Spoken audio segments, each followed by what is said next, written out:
Pathstriders.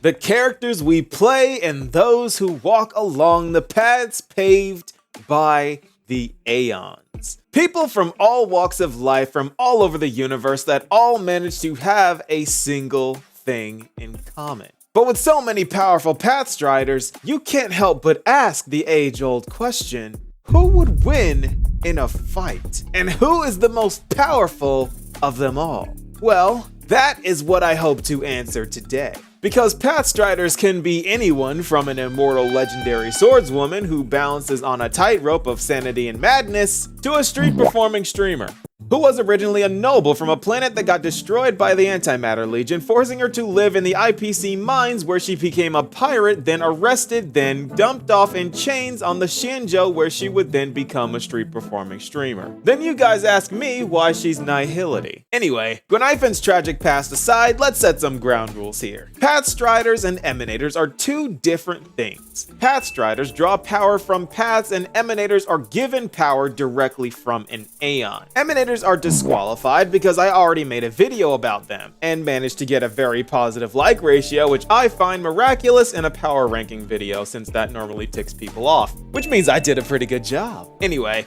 everyone who received power indirectly from an aeon in any capacity are also disqualified. I'm looking at you, IPC Cornerstone, Sunday, Fushuan, Fei Xiao, you get the idea. Okay, so the way I'm going to do this is the same way I did it in the Emanator video. I explain the strongest path, then give you the strongest characters of that path to show you why they earned that rank. Good?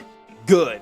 Because this is the Pathstriders Power Scaled and Explained. Okay, so feature-length intro out of the way, among all of our beloved Pathstriders, there can only be one path that is the strongest. None other than the individuals who tread upon the path paved by an event horizon, leaving nothing in its wake, the nihility. Yes, even though Acheron was surprisingly not one of the strongest Emanators, nihility takes the top spot. And it's a little unfair why. Because nihility has Welt Yang. Yep, this guy who isn't even from this world is the strongest known playable Pathstrider. You know why? I think you know why, but I'm gonna explain it anyway. I don't go by aura here. This guy can create black holes of various sizes, and even threatened Acheron's life with gravitational disintegration. Yeah, this is some Polka Kakamon type stuff. Remember how she threatened Herta's life that one time? Yeah, that's the type of energy Welt Yang is on right now. Now, I am a strong believer that there is nothing stronger than gravity manipulation, because black holes can pull in light. Acheron basically says herself that Welt Yang's Star of Eden is more dangerous than her sword. The sword that blew up Penacony. Do they really think that a blade is more dangerous than that black hole you're wielding? And not to mention, Welt Yang is the Hersher of reason. Too many people have said that Welt is washed, but clearly you haven't seen his keeping up with Star Rail, because Albert himself says, as Welt steps eagerly into this new adventure, he finally has the chance to demonstrate the power he possessed in his prime. Meaning that this is prime Welt Yang, the guy who defeated the Hersher of the Void with the Void. If it wasn't for Otto, but he had it won, let's be honest here. Welt is also all but immune to all types of hacks, because Welt somehow saw through Sunday's disguise on Sunday's homeworld that he has run and manipulated for years. Welt is broken, and so is Kafka, the other reason why nihility is the strongest. Because Kafka has mind control. Yes, she can induce hypnosis through language. So as long as she can speak to you, she can control you. Then there's Silverwolf, who can just use ether editing to hack and manipulate the fabric of reality, and to this day, we still don't know how far that ability can go if she really tried. So I guess you can understand why nihility gets the top spot. But not too far behind, we have the Harmony's Pathstriders? Well, yes, because even with Sunday banned, the Harmony has Sparkle and Ruan Mei. But Nova Sparkle isn't that strong. Are you sure? Because if you've kept up with the recent collabs, Sparkle went to Honkai Impact 3rd and showed how strong lore-accurate Sparkle is. This girl went toe-to-toe with a clone of a god that killed the original. She lost to Vita, but Vita had to lock in. And this is normal for someone like Welt Yang, by the way. That's why Star Rail is a vacation for this guy. But that's just how terrifyingly strong Sparkle is. She can just spawn things in because she feels like it. Speaking of spawning things in,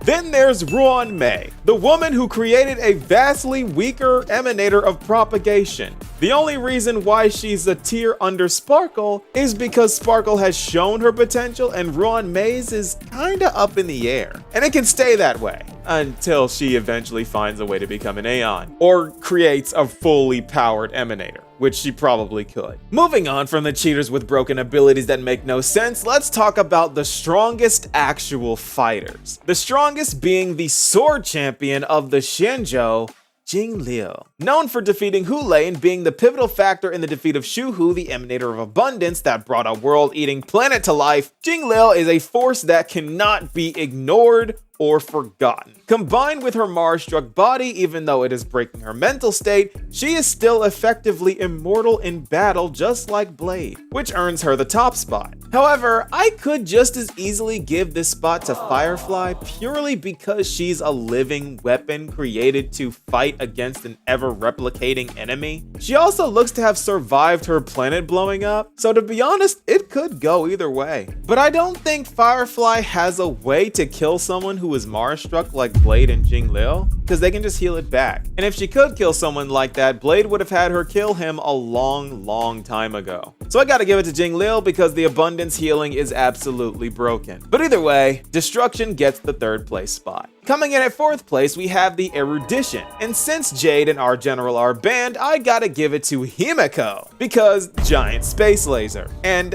I gotta be blunt here. There is no possible way that Rappa and Argenti are surviving the Hammer of Dawn. Because even though Argenti is a knight and has fought all his life, and Rappa has the genes of a perfect ideal human, the laser cares not for your genetics or your training. This fight is not fair.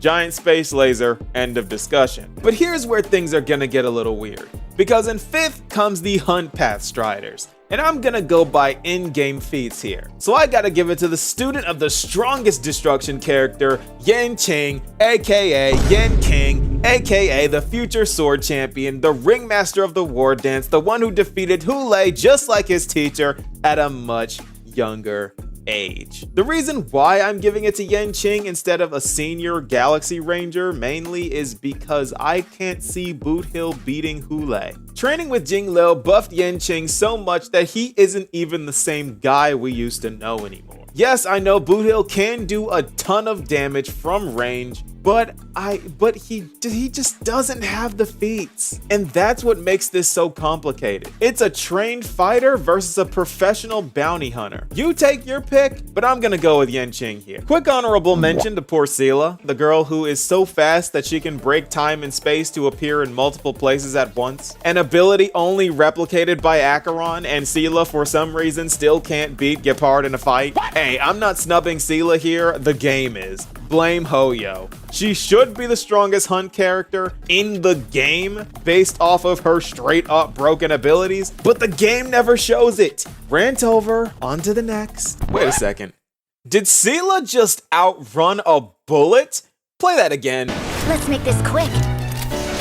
Don't tell me what to do. Bronya shot first and Seele caught and passed the bullet and it wasn't even close. Boot Hill is never beating Seele in a fight. And to be honest, Seele is never getting hit by the laser either. And with that speed, she would single-handedly put Hunt above Erudition. She can't beat Jing Liu because she doesn't have the damage output, but this hurts my brain. Gepard is somehow stronger. Okay.